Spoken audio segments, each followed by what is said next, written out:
lẹ́yìn tí Ayedatiwa bẹ̀rẹ̀ iṣẹ́ gẹ́gẹ́ bí adelé gómìnà, èyí lohun tó kọ́kọ́ ṣe. Inú ìbẹ̀rù ńlá làwọn adelé alága ìjọba ìbílẹ̀ tí wọ́n ṣẹ̀ṣẹ̀ búra wọlé fún láìpẹ́ yìí wà lọ́wọ́lọ́wọ́ pẹ̀lú bí ọ̀nàrẹ́bù Lucky Orímisàn Ayedatiwa tí í ṣe adelé gómìnà báyìí ṣe kéde gbígbẹ́sẹ̀ lé àsùnwọ̀n gbogbo àwọn ìjọba ìbílẹ̀ náà lẹ́yìn ọjọ́ díẹ̀ tó dórí ipò. Kì í ṣe èyí nìkan, ó tún kìlọ̀ fáwọn alákòóso ìjọba ìbílẹ̀ ọ̀hún láti má ṣe dábàá àti ṣí àsùnwọ̀n báǹkì tuntun míì lórúkọ ìjọba ìbílẹ̀ wọn títí tí wọn yóò fi gba àṣẹ láti ṣe bẹ́ẹ̀.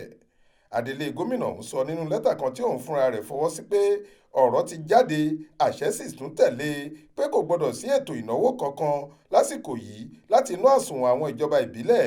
Ẹnikẹ́ni kò gbọdọ̀ kọ ṣẹ́ẹ̀kì láti gbowó jáde, kò gbọdọ̀ sí àyípadà ìbuwọ́lù, bẹ́ẹ̀ ni owó kankan kò gbọdọ̀ jáde kúrò nínú àsùnwọ̀n wọn lásìkò yìí títí dìgbà tí àṣẹ míì yóò fi jáde fún wọn láti ṣe bẹ́ẹ̀.